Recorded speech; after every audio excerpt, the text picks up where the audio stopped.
Hi everyone, it's Cash Monet. Welcome to 2024, yay! As you can see, I'm literally wearing the same thing from the last video.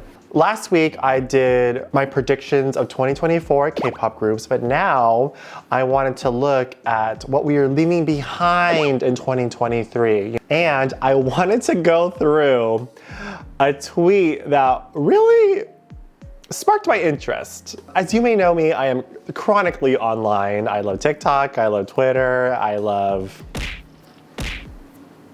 this tweet by Corey King. Corey loves Twinks King. Well, let's talk about that. They made a post saying, what drag trends are we leaving in 2023? Ooh. I feel like we should just go through and read some because I feel like there's a good conversation in these. Before I do that, be sure to like the video, comment down below what drag trends should we be leaving in 2023 and what do you think we should bring on to the new year? We are on an even number of the year. The Olympics are gonna be this year. What else? Is it a leap year? I think it is a leap year. Slay. Heavy blush noses. Wait, is this fucking play about us? The epidemic of certain queens wearing no makeup and stripping, but getting away with it. Maybe that's just like a baby queen thing. I do notice that makeup trends from when I first started makeup and makeup right now is that the makeup is getting smaller. I feel like now it's going back to maximalism. Ooh, performing for free. You know, doing drag for a long time, I have done the free gigs, I've done the exposure spots. I've done exposure here in LA. I totally get where this tweet is coming from.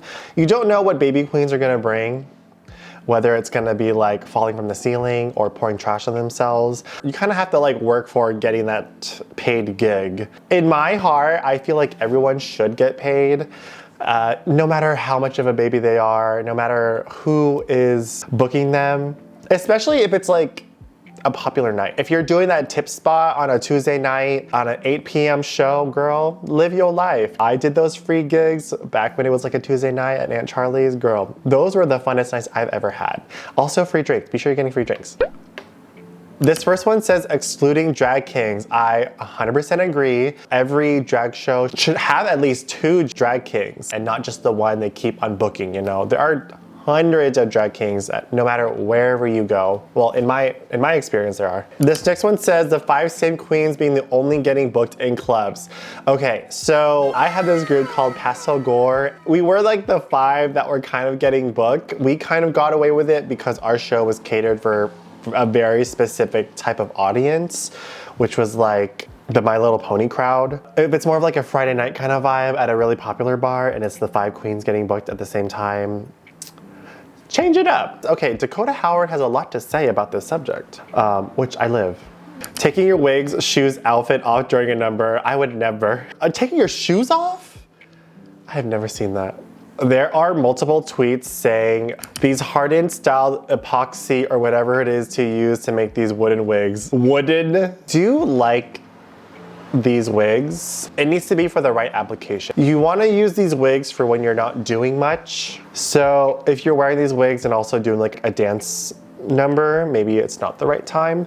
I like it when it's like a sculpture and it looks like coral and it's like crazy and all over the place. I feel like we need another year to kind of to hash this one out. Okay, so now that we looked at those comments, let's look at the quotes because bitch, those are the ones that I want to look at. As we know, E6000 is on the top, pretending you're unaware of an ongoing genocide so you can get a fat check from the people doing it.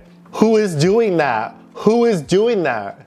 Here's a quote that actually inspired this one by Apple a Day, which she actually lives right around the corner from here. Should we invite her and also get her canceled? Drag competitions based on crowd cheers. I've only lived in 2 places that I've done drag, which is LA and SF. And LA has tons of these. I get why that drag competition based on cheers is to like get people in the door. Out of all the drag competitions that I've been in, none of them have been on crowd cheers. But I also think that I was doing drag competitions that were not for baby queens, but I only see this in LA and I kind of agree. Like you can be in the finale and like bring like your whole class and then you'll kind of win. also doesn't say much about talent. It says how popular you are, but it doesn't say how talented you are. This one says overlooking black talent. Girl, it is 2024. How are you still having an all-white cast? How are you still having a cast that look like a pack of gum? This corset over your look. Have I ever done the corset over my look before? I don't think I have. No, I have. I definitely have. It's in a video. I'll put it up on here right now, but it looks so bad. Especially the application that I did it with a bodysuit. Why did I do that? Judges at drag competitions that either don't do drag or drag queens who are out of date. Ooh, and I know the person that tweeted this too. I do want to say, I fully agree. My feedback for my competition was my number was too much about myself. Oh. And like, right? Isn't it a drag competition about me? Astra says, doing drag for the sole purpose of getting on TV. That's an interesting one because I feel like drag is more of an art form. The drag that's seen on TV, yes, that is also an art form as well. I know a lot of people, especially right now, because we are in audition season, that this is the last time they're auditioning. People do drag for different reasons. And you can tell the people who've been doing it for a long time that the TV is not their end goal. And the art form of drag is kind of like the love of doing drag. I mean, for myself, I like being on stage, I like dressing up, I like doing the makeup. Think of it as an art form because it's also video, it's also photography, it's also editing, and that's also kind of what I started doing first. And drag is kind of a way to make that branch out. Not everyone needs to do drag, and that's okay. We need plumbers and electricians. That's the funniest thing I've ever heard. Performing songs you don't know the words to. As someone who performs a lot of K-pop and not know Korean, it's hard, okay? It's hard. Never paying cover or expecting free drinks at the bar when you're not even working that night. But also that's kind of giving entitled. Girl, I'm a working artist. I can't pay cover. I'm poor, especially if it's a popular night. Just let me in for free, please. Let me a free drink, please.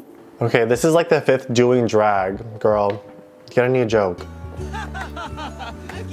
Saying queens when you're literally just referring to anyone that does drag. So personally myself, I've been trying to relearn and not say drag queens and just say drag when I'm referring to people that do drag, because when you're saying drag queens, when you're also referring to people who are also drag kings or non-binary performers, I in myself have been trying to unlearn saying queens and saying just drag in itself.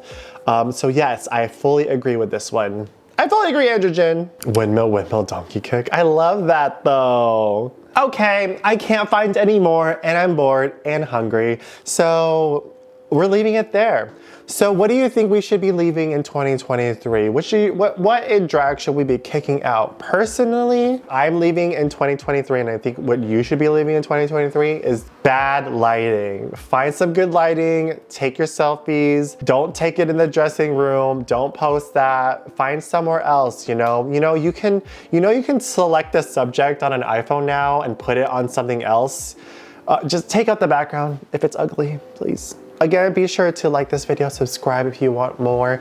I make a lot of drag queen content, a lot of K-pop, a lot of P-pop, a lot of girl group content. And if you would like what you see, please also consider subscribing to my Patreon. A lot of my videos, I do a lot of reactions to music videos, so I can't get this monetized. And thank you to all my Patreons for subscribing. Okay, bye-bye.